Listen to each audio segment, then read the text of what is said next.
Before we get into the video overrun, if there's any early fantasy players who have made their team, feel free to join my 𝘼𝐼𝐿𝐴 Fantasy League with the code right on your screens. Absolutely free to join, and there will be cash prizes for the top finishers at the end of the season. With that out of the way, let's get into the video.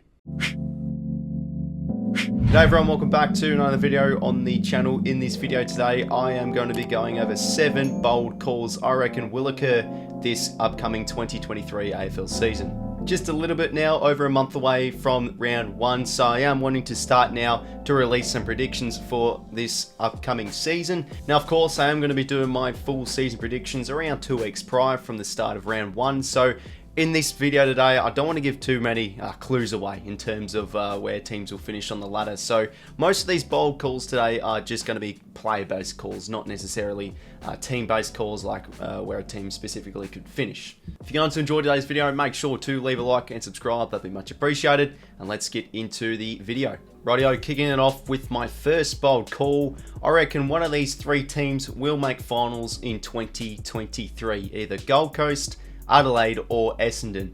Yes, that's probably around half the bottom 6 I've just mentioned right there, which increases my odds to get that bold call right. But if you look at each team individually, you see them and you think like, nah, they're probably a bridge too far from finals, maybe a year off or 2. So that's why I've put them in sort of a category, and I reckon one of them will make finals in 2023. I think these 3 teams here have the biggest upside from what their list shows and from what they showed last year, and the coaches that have. Each team is different. You go through each team individually, sort of the scenarios are different, but they do have that potential.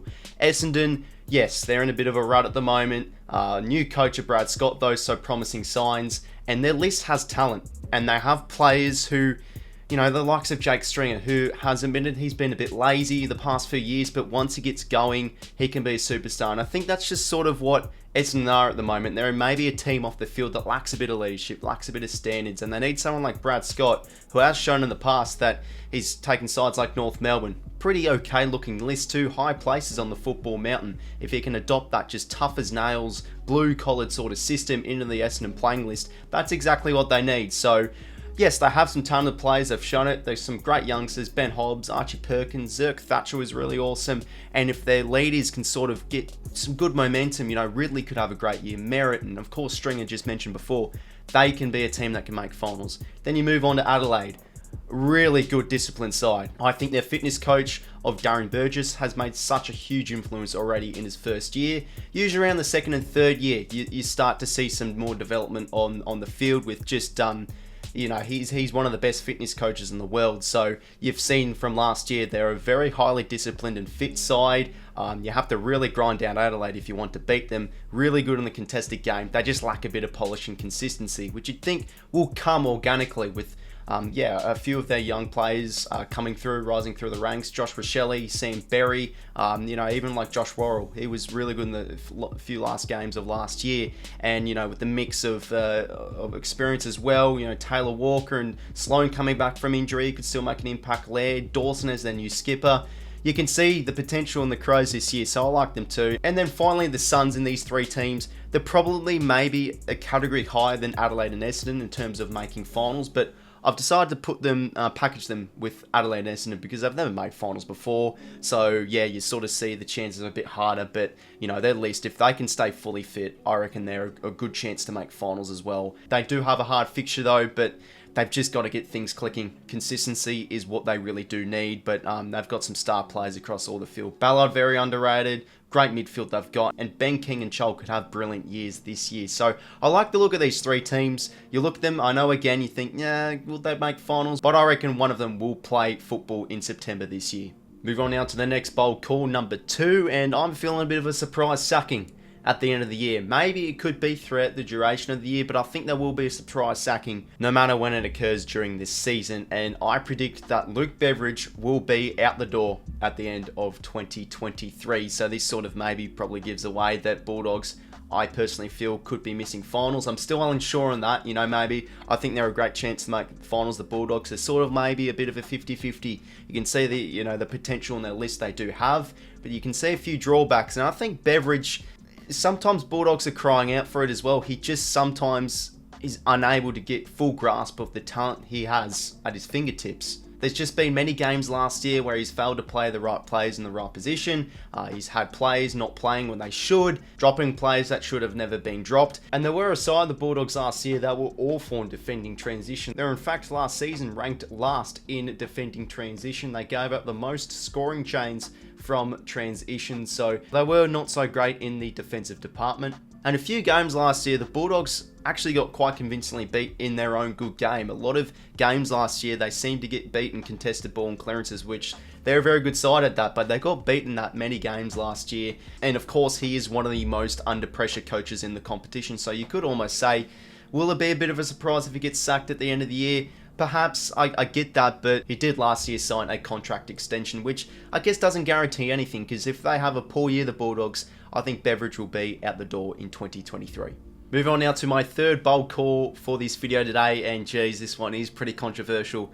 I reckon Jason Horne-Francis will dominate this year, not in terms of like top 10 players or anything, but just for his standards. And you know, usually second, third year players don't go off too crazy, but he'll just play great footy this year for Port Adelaide. I know all the North fans are just shaking their heads at the moment. I get it. I know he's, you know, in their terms, he's a bit of a flog for leaving early, but you look at him last year, he had his glimpses, but overall he was a bit underwhelming. And for me, I think the reason was he was just, in his terms, the wrong environment. This is nothing against North Melbourne. This is probably what he was feeling. And of course, this is why all the North fans were stating that he was selfish in sport and all that stuff. But I like to look at it as Horne-Francis has no excuses now. He is in the most perfect environment. He's back home in South Australia with the club he wants to play for. And from list-wise, probably a better team at the moment. So he has better players around them. He's in that home environment. He has all, you know, the mental and physical capabilities now to go and just dominate this year and just show what he's worth. Because in his junior years, you know, such a huge impact in the midfield and down forward. Powerful player.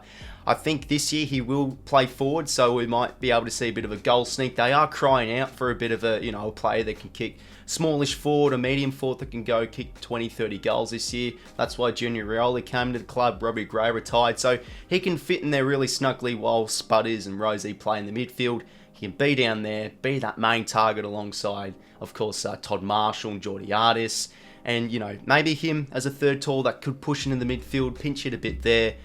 He's in the perfect place now, and I think no excuses, in the right environment. I reckon Jason Horne-Francis this year will play some great footy and dominate. For my fourth bold call in this video today, I reckon Noah Anderson will become a top 10 player in the competition. Massive call right there, because you rarely see sort of 4th, 5th year players come up the ranks and become a top 10 player in the competition. However, last year, I guess you could say we did see it with Andrew Brayshaw. Player in 2021 was really good, showed great potential, and he was ready to take that next step in 2022. Showed that, and he managed to take home the Leigh Matthews Trophy. I'm not saying that Noah Anderson's going to go and win the Players Association Player of the Year award, but I believe he's really going to elevate his game for the Suns in 2023. I just love what he does. He's just the perfect all-round midfielder that shows his class with goal kicking too. He shows the capabilities of going forward and kicking those goals, and the score involvements he shows. You know, just the pressure all around. I just love what he offers for the Suns. And of course, Touk Miller's maybe there to take a few possessions off him and etc. But those two players I've just mentioned right there. Of course, Matt Rowell as well. Let's not forget about him. I just think Noah Anderson, I've just loved what he's been able to do. And I think he can go head and shoulders above those two other players and show what he's worth of a top 5 pick and go and dominate 2023 and become a top 10 player in 2023 in the AFL. Moving on now to my next bold call, and I've got another player who I think will take their game to the next level in 2023. I believe Hayden Young will become a top 3 halfback flanker in the competition. For me, Hayden Young has all the tools for this to come to fruition in 2023. Love what he shows at halfback. The kicking, sublime. Intercepting game, sublime. And the main things that are stopping him from becoming that elite talent is, of course, experience and size and accumulation of the footy. But those 3 things do come organically, especially for a talented player like Hayden Young. Yeah, just mentioned before, beautiful kick of the football. He's just sort of that distributor as well across halfback, whilst you've got like a Jordan Clark who's just given the dash and can move forward a bit more while Young sits back. Just a classy player, and the thing is, he has put on a bit more size. If you've seen the preseason photos, you can see he's put on a bit more bulk, so that means he'll be a bit better adjusted to the contest, especially in the marking game too. But yeah, Hayden Young, he's just got all the tools, I reckon, and with some plenty of good competition like Sinclair, will 𝐓𝐡𝐞 continue on the half-back line, Doherty and Sard. I think he just has really good potential to match those kind of players' levels or even better in 2023. And yeah, 𝐼𝐻𝐸 Young will become a top 3 half-back flanker in 2023, I do believe. It isn't a bold calls video without a Brownlow medal type of bold call, and I've got one right here for yous.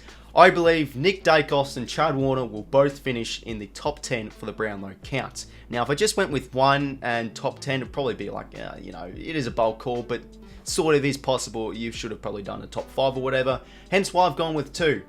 Daicos and Chad Warner, and I think these two players just have the highest potential from what we've seen in 2021. You look how both players play, and you think these guys could become absolute superstars. Nick Daicos, you don't have to say too much. He's just got so many skills in his whole skill set. Kicking, footy IQ, footy smarts, distribution of possessions, of course, by hand passing as well. And he's just looked like a natural in his first season of football. And during the off-season, he put in some mighty work. If you have seen the pre-season photos, you can see, geez, he's put on a bit of size. Smashed his PB in the 2K time trial, so he's gotten a lot fitter. He is seriously sublime and generational talent. And to be honest, a few punters have said, this guy's even a chance for the Brownlow medal, which personally, I think Daicos needs to probably play full-time midfielder forward sort of role to obtain that, because the Brownlow is a midfielder's award, but I think he will play a lot more midfield this year. So I think he's a great chance for the top 10. And then you got Chad Warner, who, yes, he's not as young as Nick Daicos, but geez, from what we saw last year, I mean, yes, it is a bit of Swan's bias, but this guy's got everything to become just a game-breaking, damaging midfielder. Every touch this guy has, he takes the game on. He shows not only aggression and pace, but also composure, which is a very underrated attribute to have in a football player. Composure, and of course, his ability to go and kick a goal and score involvements just gives him that extra value of a damaging midfielder, which does most likely convert into a lot more Brownlow votes. So these guys, both young players, possibly the biggest potential they have out of any young player from what we've seen in 2022. I reckon both these guys will be top 10 in the Brownlow count for 2023. And for my final bold call in this video today, I've got another Gold Coast one, but I'm pretty big on the Suns this year. I believe 𝗵𝐸 𝐶𝐿 and Ben King will kick the most goals combined out of any forward duo in the competition. So these are the likes of Tom Lynch and Jack Riewoldt, Buddy Franklin and Logan McDonald, Tom Hawkins and Jeremy Cameron. I think 𝐶𝐿 and King will kick the most goals combined out of any forward duo, which I think potentially this could seriously be actually true in the end, because 𝐶𝐿, he just went back this year and casually kicked 40 plus alongside 𝐓𝐴𝐻𝐿𝐼𝐻𝐸. Both pretty much rejects from other clubs. 𝐴𝐻𝐿𝐼𝐻𝐸 delisted, 𝐶𝐿 traded, but he's pretty much on his last, very thin ice at Richmond. He was not really going to get much game, so moving to the Suns was the perfect move. And Ben King, from what I've heard, he has had a pretty consistent preseason, recovered really well from the ACL, and he kicked, I think, 47, 48 goals in 2021, so he can easily go back, and if he's hitting his form and he's capable of just kicking those bags, he can possibly kick 50 plus, and 𝐶𝐿 might get a little bit less exposure, might kick 20 or 30. That's around 80 goals combined, and it will be tough, I think, potentially. 𝐶𝐿 maybe 40, King maybe 50. That's probably out of this world, but it depends how the Suns play. If they can keep fully fit, and if they can kick goals for fun, if they show a damaging forward line, Nick Holman and Ben Ainsworth really needs to step up with the absence, of course, of Isaac Rankine. Maybe Humphrey could make a bit of an impact to assist 𝐶𝐿 and King in his first year, but I'm just big on these two players. 𝐶𝐿, extremely underrated. King, maybe he's a genuine chance for the Coleman medal too, so I think King probably needs to win the Coleman, and then 𝐶𝐿 really needs to chip in if these two players here are to kick the most goals combined out of any forward duo in the competition this year. So everyone, there were my bold calls for the upcoming 2023 AFL season. You always got to do a bit of bold calls, but I wanted to try and make a few logical ones. I don't want to do anything crazy like, Geelong will finish the wooden spoon. Like, yes, that's bold, but it's just stupid, I guess. So yeah, a bit of thought behind these calls here. So make sure to comment down below and let me know your bold calls, because I just love hearing them. They're really intriguing, of course, a bit of controversy as well, but I love to hear the debate, and yeah, just see your thoughts down below in the comments. Once again, everyone, thank you very much for tuning into today's video. Bloody keen for the upcoming 2023 AFL season. Practice games are around 2 weeks away, so I might do a bit of content on that. But yeah, until next time, everyone, I will talk to you later. See you later, fellas.